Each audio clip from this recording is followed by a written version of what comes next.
ನಮಸ್ತೆ ಎಲ್ಲರಿಗೂ. ನಾನು ಹರಿಹರದ ತ್ಯಾಜ್ಯ ವಿಲೇವಾರಿ ಘಟಕ ಹಂಗೆ ರಸ್ತೆಯಲ್ಲಿ ಹೋಗ್ತಾ ಇದ್ದೆ, ನೋಡೋಣ ಅಂತ ಒಳಗೆ ಬಂದೆ. ಇದೇನು ಕಾಣಿಸ್ತಾ ಇದೆ, ಶಿವಮೊಗ್ಗ ರಸ್ತೆಯಿಂದ ತ್ಯಾಜ್ಯ ವಿಲೇವಾರಿ ಘಟಕಕ್ಕೆ ಹೋಗೋ ರಸ್ತೆ. ಆ ರಸ್ತೆಯಲ್ಲಿ ಸುತ್ತ ಮರಗಳನ್ನ ಹಾಕಿದ್ದಾರೆ. ಸುಮಾರು ಆ ತುದಿಯಿಂದ ಅವರ ಗೇಟ್ವರೆಗೂ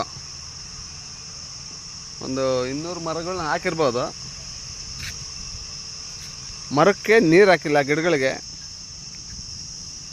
ಗಿಡ ಎಲ್ಲ ಒಣಗೋಗಿದ್ದಾವೆ.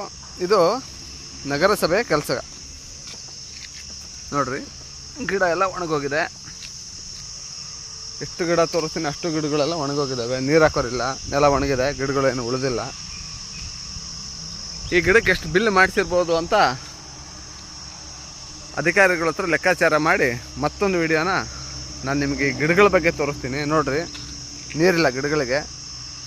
ಅಟ್ಲೀಸ್ಟ್ ಪರ್ಯಾಯವಾಗಿ ಅಲ್ಲಿ ಒಳಗೆ ಒಂದು ನೆಲ್ಲಿ ಇದೆ, ಲೇಬರ್ಗಳಿದ್ದಾರೆ. ತ್ಯಾಜ್ಯ ವಿಲೇವಾರಿ ಘಟಕ ಅಂದರೆ ಸುಮಾರು ಒಂದು 8 ರಿಂದ 10 ಜನ ಇರ್ಬೋದು ಅಂತ ಅಂದ್ಕೊಳ್ತೀನಿ. ಇನ್ನು ಒಳಗಡೆ ಹೋಗಿಲ್ಲ, ಒಳಗಡೆ ಹೋಗ್ತೀನಿ. ಇಷ್ಟೊಂದು ಗಿಡಗಳನ್ನ ಹಾಕಿ ಯಾವುದೇ ಗಿಡಗಳಿಗೆ ನೀರನ್ನು ಒದಗಿಸೋ ಕೆಲಸ ಹರಿಹರ ನಗರಸಭೆಯ ಅಧಿಕಾರಿಗಳು ಮಾಡಿಲ್ಲ.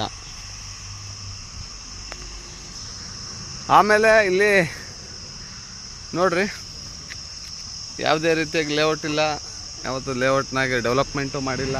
ಈ ಕಡೆ ಕೆಲವು ಮನೆಗಳಿದ್ದಾವೆ, ಅವು ಬೆರಳೆಣಿಕೆ ಅಷ್ಟು. ಆದರೂ ಈ ರಸ್ತೆಗೆ ಎರಡೂ ಬದಿ ಚರಂಡಿ ಮಾಡಿದ್ದಾರೆ. ಚರಂಡಿ ಯಾವ ಕಡೆಯಿಂದ ಹರಿಬೇಕು, ಯಾವ ಕಡೆ ನೀರು ಹೋಗ್ತಿತ್ತು ಅಂತ ಗೊತ್ತಿಲ್ಲ. ಯಾಕಂದ್ರೆ ಅಲ್ಲಿ ಆ ಮುಖ್ಯ ರಸ್ತೆಯಲ್ಲಿ ಯಾವುದೇ ರೀತಿಯಾಗಿ ಅಡ್ಡ ಚರಂಡಿಗಳಿಲ್ಲ ನೀರು ಹೋಗೋಕ್ಕೆ. ಆದರೂ ಇಲ್ಲಿ ಸುಮ್ಮನೆ ಚರಂಡಿ ಮಾಡಿದ್ದಾರೆ. ಅವಶ್ಯಕತೆ ಇರುವಲ್ಲಿ ಯಾವುದೇ ರೀತಿಯಾಗಿ ಚರಂಡಿಗಳಾಗಿಲ್ಲ. ಜನರಿಗೆ ನೋಡ್ರಿ, ಜನರಿಗೆ, ಸಾರ್ವಜನಿಕರಿಗೆ ತುಂಬ ಅವಶ್ಯಕವಾಗಿ ಬೇಕಾಗಿರೋ ಚರಂಡಿ. ಅದು ಕಳಪೆ ಕಾಮಗಾರಿ. ಆಲ್ರೆಡಿ ನೀರು ಬಿದ್ದು ಬಿದ್ದು ಬಿದ್ದು ಬಿದ್ದು ಜಲ್ಲಿ, ಸಿಮೆಂಟು, ಮಳಲು ಎಲ್ಲ ಕಿತ್ಕೊಂಡು ಹೋಗ್ತಾ ಇದೆ. ಅವಶ್ಯಕತೆ ಇದ್ದಲ್ಲಿ ಅವಶ್ಯಕತೆ ಇದ್ದವ್ರಿಗೆ ಮಾಡಿಕೊಟ್ರೆ ಒಂದು ನಗರಸಭೆ ಅಧಿಕಾರಿಗಳಿಗೆ, ಈ ಭಾಗದಲ್ಲಿ ಬರೋ ಕೌನ್ಸಿಲರ್ಗಳಿಗೆ ಪುಣ್ಯ ದೊರಕ್ಬೋದು ಅಂತ ಹೇಳ್ತೀನಿ. ಅಟ್ಲೀಸ್ಟ್ ಹಂಗಾದ್ರೂ ಮಾಡಿದರೆ ಅವ್ರ ಹೆಂಡ್ತಿ ಮಕ್ಕಳಿಗೆ ಪುಣ್ಯ ದೊರಕ್ತೈತಿ. ನೋಡ್ರಿ, ಇಷ್ಟೊಂದು ಮರಗಳು ಹಾಕಿದ್ದಾರೆ. ಸಾಲಕ್ಕೂ ನಿಮಗೂ ಕಾಣುತ್ತೆ ಚೆನ್ನಾಗಿ. ಒಂದಕ್ಕೂ ನೀರು ಹಾಕಿಲ್ಲ, ನೀರೆಲ್ಲ ಒಣಗ್ತಾ ಇದೆ. ಇದಕ್ಕೆ ತಗುಲಿದ ವೆಚ್ಚ ಎಷ್ಟು? ಅಧಿಕಾರಿಗಳೇ. ಆಮೇಲೆ ಗಿಡಗಳಿಗೆ ನೋಡಿ, ಒಂದು ಸುಂದರವಾದ ಗಿಡ ಬಳಲಿ ಬಾಡಿ ಬತ್ತಿ ಹೋಗಿದೆ. ಕಾರಣ ನೀರಿಲ್ಲ. ಇಲ್ಲಿ ಒಂದು ಸ್ವಲ್ಪ ದನಕರುಗಳು ಬರೋದು ಭಾಳ. ದನಕರುಗಳು ಬಾಯಿ ಹಾಕಬಾರ್ದಂತ ಈ ಥರ ಮಾಡಿದ್ದಾರೆ. ಪ್ರತಿದಿನ ಜನ ಅಡ್ಡಾಡ್ತಾನೆ ಇದ್ದಾರೆ ಇಲ್ಲಿ. ಕಸ ವಿಲೇವಾರಿ ಘಟಕದ ಕೆಲಸಗಾರರು, ಗಾಡಿಯವರು. ಅಟ್ಲೀಸ್ಟ್ ಇದನ್ನು ಎತ್ತಿ ಆ ಗಿಡ ಇರೋ ಸೇಫ್ಟಿ ನೀರು ಹಾಕ್ತು. ಇದು ಹರಿಹರ ನಗರಸಭೆ ಸಂಬಂಧಪಟ್ಟ ತ್ಯಾಜ್ಯ ವಿಲೇವಾರಿ ಘಟಕದ ಮುಖ್ಯ ದ್ವಾರ.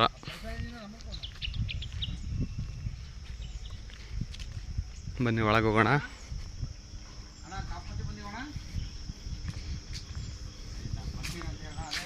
ಇದು ಆಫೀಸು.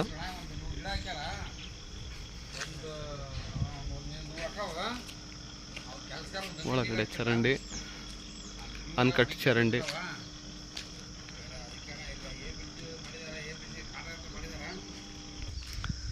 ಕಸ ವಿಲೇವಾರಿ ಘಟಕದಲ್ಲಿ ವೇ ಮಷಿನ್ ಹಾಕಿದ್ದಾರೆ.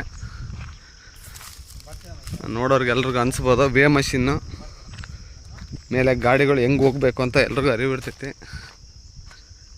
ವೇ ಮಷಿನ್ಗೆ ಆ ಕಡೆನೂ ಇಳಿಜಾರಿಲ್ಲ, ಈ ಕಡೆನೂ ಇಳಿಜಾರಿಲ್ಲ. ಗಾಡಿಗಳು ಹತ್ತೋದಾದ್ರೆ ಹೀಗೆ. ಆಮೇಲೆ ಇದು ಕಡ್ದಾಗಿಂದನ ನಿರ್ವಹಣೆ ಮಾಡಿಲ್ಲ ಅನ್ನೋದು ಎಲ್ರಿಗೂ ತಿಳಿಯುತ್ತೆ.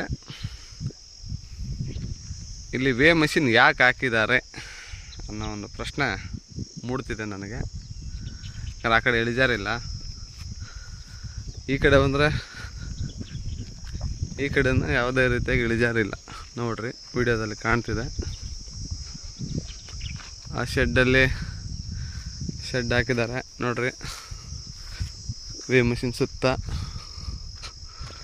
ಆ ವೇ ಮಷಿನ್ ಗೋಡೆ ಕಟ್ಟಿದ್ದಾರೆ. ಸಿಮೆಂಟ್ ಇಲ್ಲ, ಸಿಮೆಂಟ್ ಕಡಿಮೆ ಆಗಿ ಜಲ್ಲಿ ಸ್ಯಾಂಡು ನೋಡ್ರಿ ಉದುರುತ್ತೆ. ನೋಡ್ರಿ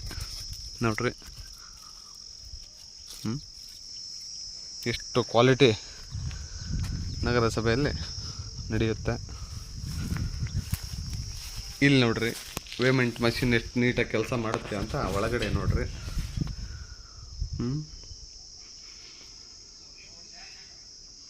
ಪ್ರಿಂಟಿಂಗ್ ಮಷಿನ್ ಇದೆ, ವೇಮೆಂಟ್ ಮಷಿನ್ ಡಿಸ್ಪ್ಲೇ ಇದೆ, ಬ್ಯಾಟ್ರಿ ಇದೆ, UPS ಇದೆ. ಎಲ್ಲದು ಹಾಳಾಗಿ ಹೋಗಿದೆ. ಮತ್ತು ಇದು ಕೆಲಸಕ್ಕೆ ಬರಲ್ಲ ಅಂದರೆ ಇದಕ್ಕೆ ಎಷ್ಟು ಹಣ ಬಳಕೆ ಮಾಡಿಕೊಂಡಿದ್ದಾರೆ, ಇದನ್ನು ಯಾಕೆ ಉಪಯೋಗಿಸ್ತಾ ಇಲ್ಲ? ಪ್ರಶ್ನೆ 2.